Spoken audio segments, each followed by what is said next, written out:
Good evening. I imagine we'll never present to a more friendly crowd than this. Great group. So for our project, just to kind of introduce it, we participated in Christmas in April, and it was just a tremendously exciting, fulfilling experience for all of us, as well as a lot of you actually helped with our house, and we really appreciate that. The whole year has really been a great experience. We've made some really great friendships, and we've built a lot of camaraderie, and I think we've built a network that we'll all be able to use just as long as we are community leaders in Napa Valley. And to steal all of your thunder, because I know you're all sitting out there waiting to do this, but we're going to do it up front. We really want to thank Jill for providing the opportunity in the organization.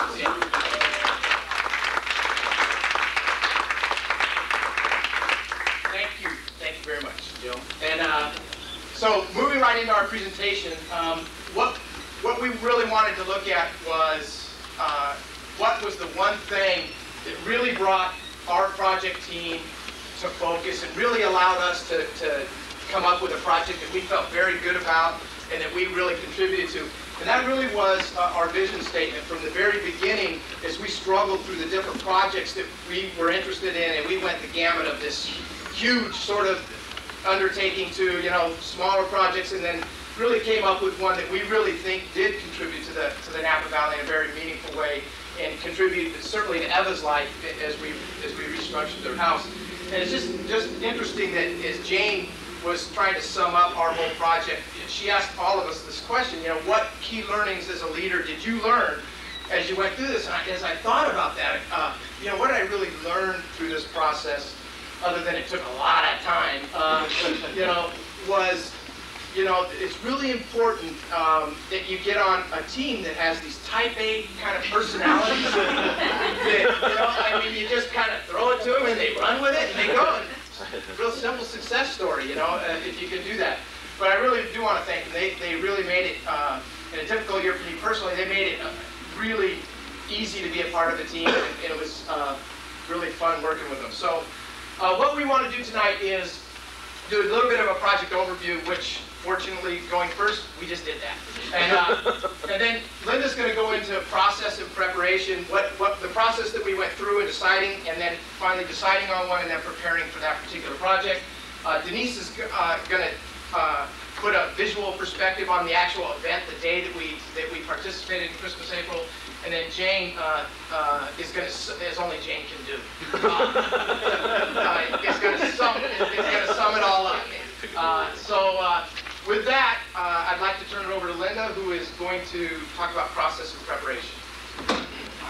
I think as we look at what we went through in the process, one of the first things that comes to mind is when John and Jill asked us to choose a topic that we didn't know very much about. And Mark introduced us all, but in our other lives, we really don't do anything that has a lot to do with affordable housing. We may be experts.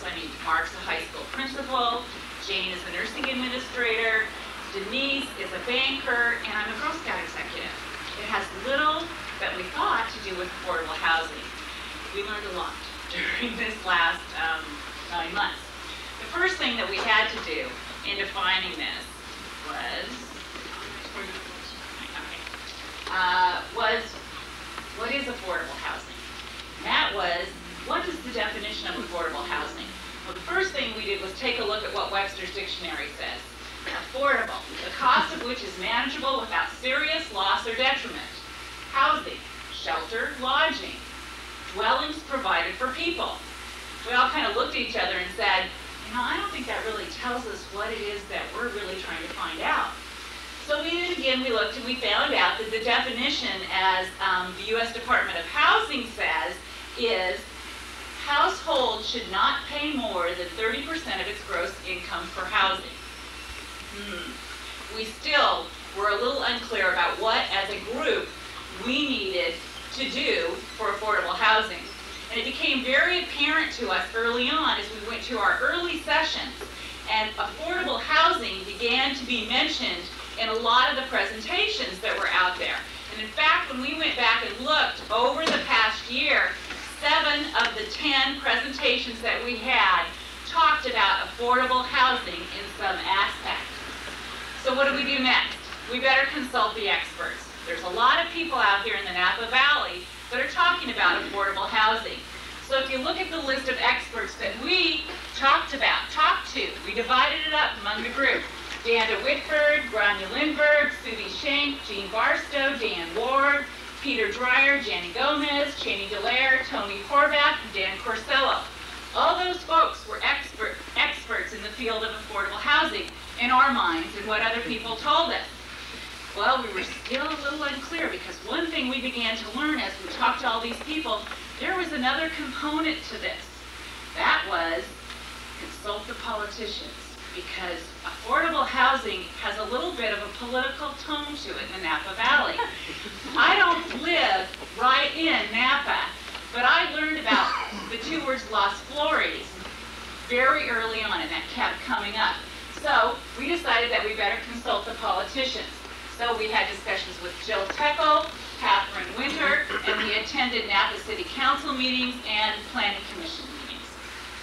Okay, so at this point, we're beginning to look at, okay, we've got some facts, we have some information. What has been done? What's been done locally?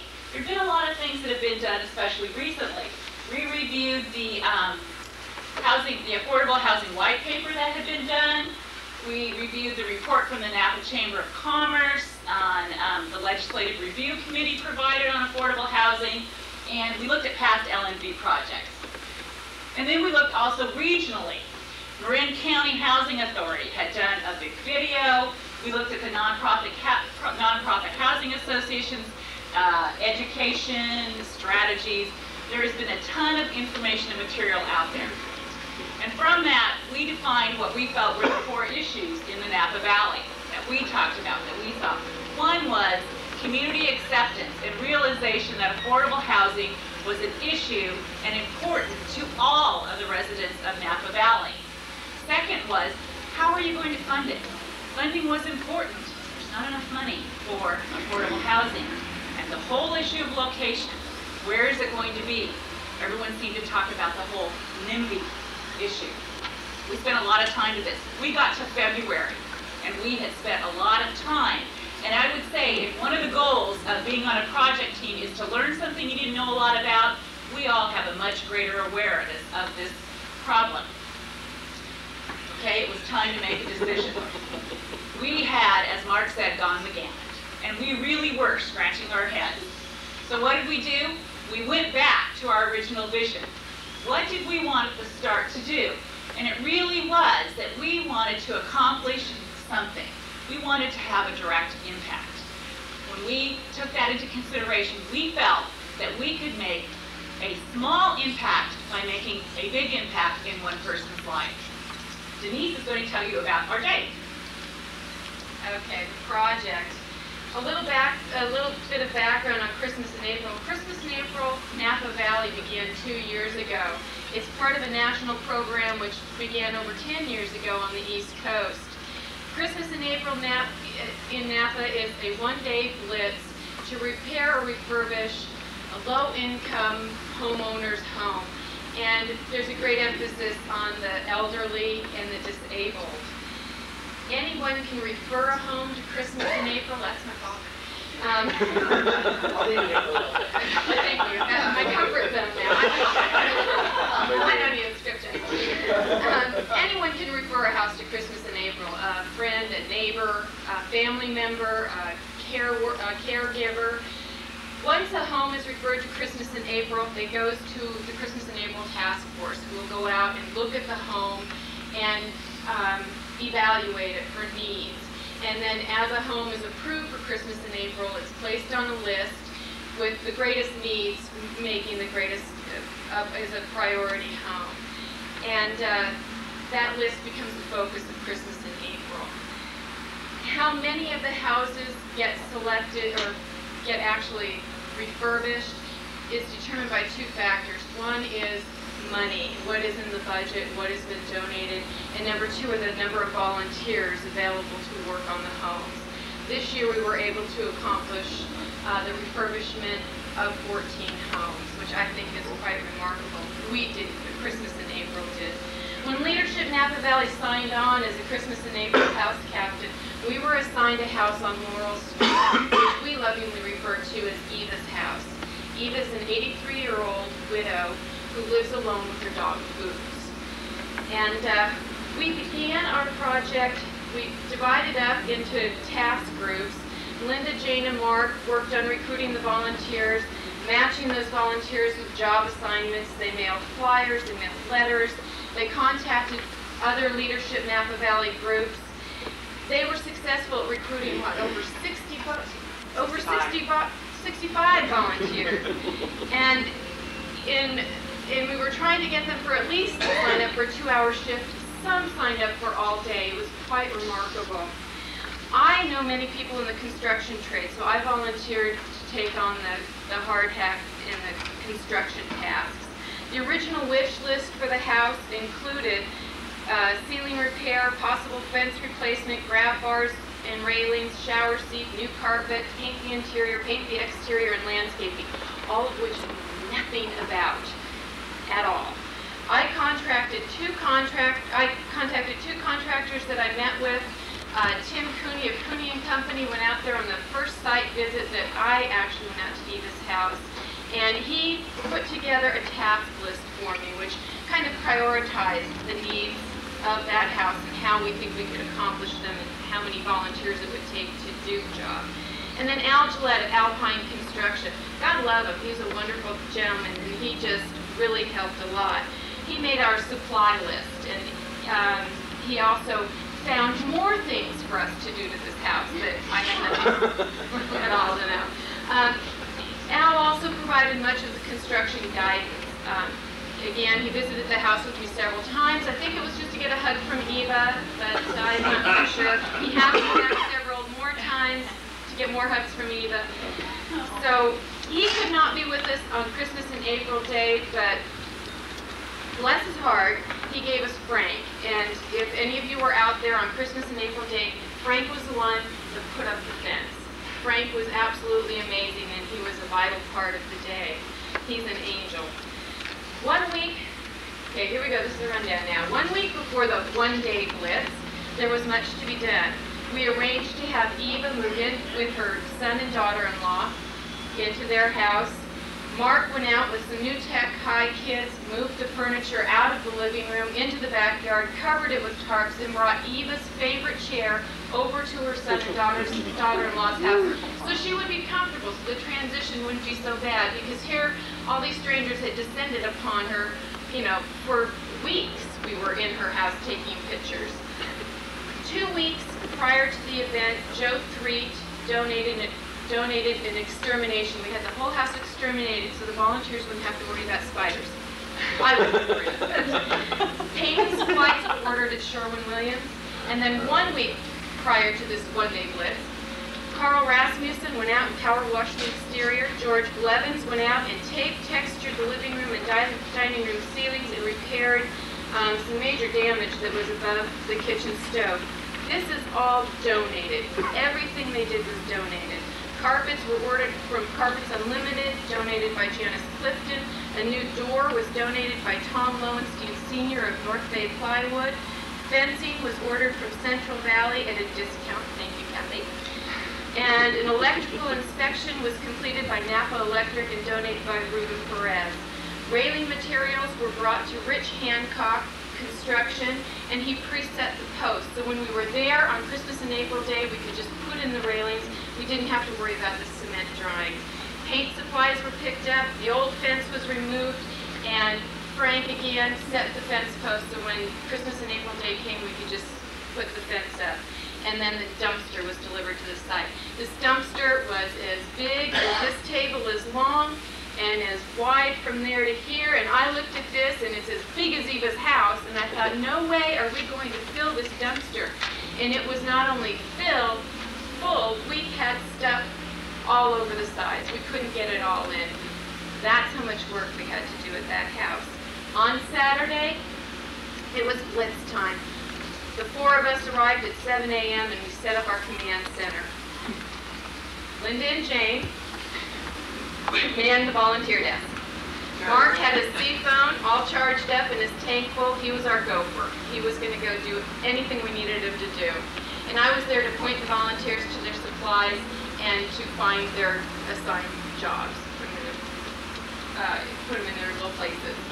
As the day wore on, Mark made several trips to the store, so did Mike, for additional supplies, and Linda and Jane manned the command station. Oh, and I was nicknamed Arena. Jerry Gully, thank you for lunch. And Clark, thank you for the additional paneling. The results of our hard work are, and it's impressive, and I hope we show them. Go.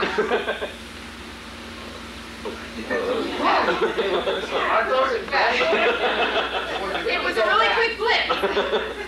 Okay, this is the hallway, and I just want you to pay attention to this little area up here. That is where a photograph, there was a picture up there. All that brown around it is nicotine.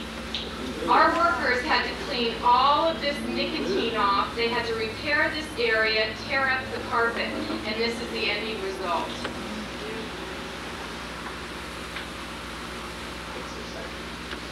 This is the living room, and this ceiling, this is before George Pleasants went in to tape and texture. He went in, taped, textured all the walls. Again, notice the picture frame surrounded by the nicotine, and then the ending clean result.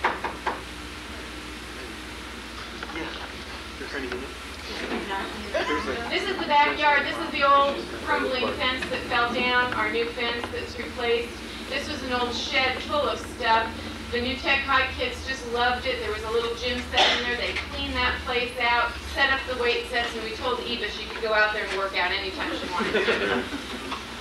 This is the house before. Notice right here, there's an air conditioner in the wall. That created the most problems during the day because once we removed that air conditioner, because Bell Products had installed a whole new heating and air conditioning system, we had a hole in the wall. And Clark was wonderful with that. Jane's husband was wonderful with that. They made it look like this. There's no hole. It matches perfectly. We repainted the house to a pretty beige with blue trim. And we added this row of flowers, and it was a wonderful event. The day ended at 8 p.m. because Jane and Linda said it had to. They got us to go all day. And Eva arrived home to see her Christmas and April gift to her. For me, the months of deciding on a project, the weeks of Christmas and April planning, the days of preparing Eva's house, and the long hours on the 24th were summed up in Eva's expression when she arrived home. I know that we have made a difference in the quality of life in a resident of Napa, and her name is Eva, and she loves us. Now Jane's going to wrap things up very quickly. She has a real fear of whistles. Okay, my challenge is to tell you what we learned through this process. First of all, affordable housing. As Linda said, it impacts the Napa community in many, many areas. It's not a simple issue. We thought it was in the beginning. It's a very complex and challenging issue, and it's going to require some pretty visionary leadership to solve the problem. What did we learn about teamwork? There are some pretty common elements of success. First of all, once we figured out what we wanted to do and agreed upon a project, things went very smoothly. We all had to keep levels of energy high, and when one had a low level of energy, the other had to pick up for it, and that worked very well. We started with a good balance of mutual respect, and we shared activities. We didn't overburden one person with responsibilities. And we each had unique contributions, and by the end of the project, we had a very healthy respect for those unique contributions. If a task is once begun, never leave it till it's done. Be the labor great or small, do it well or not at all. I didn't put the author down because I'm convinced Denise wrote it. She absolutely was invested in getting this house completely finished. And some of our unique contributions or talents that came forward, I just want to share with you briefly. I'm convinced in the Logren house there are two captains. And that was a very obvious event. She took charge. I am in charge of about 400 people at the hospital every day. And boy, I listened to every word she had to say. She really kept us moving. Mark looks pretty debonair in his little sunglasses and his technology outfit. But let me tell you what, this guy knows what to do with his tools. Linda,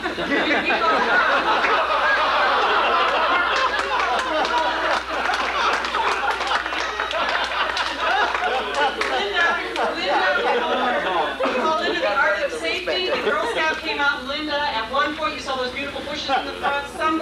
suggested we plant bushes. I think it was the other Captain Logger.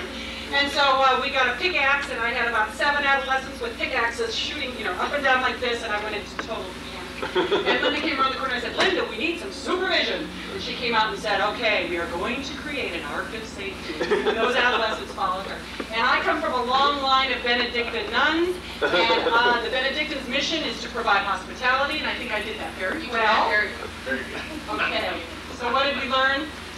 To contribute in a meaningful way to a community project that directly impacts the Napa residents. When we started out, we wanted to change the world. We wanted to change policy.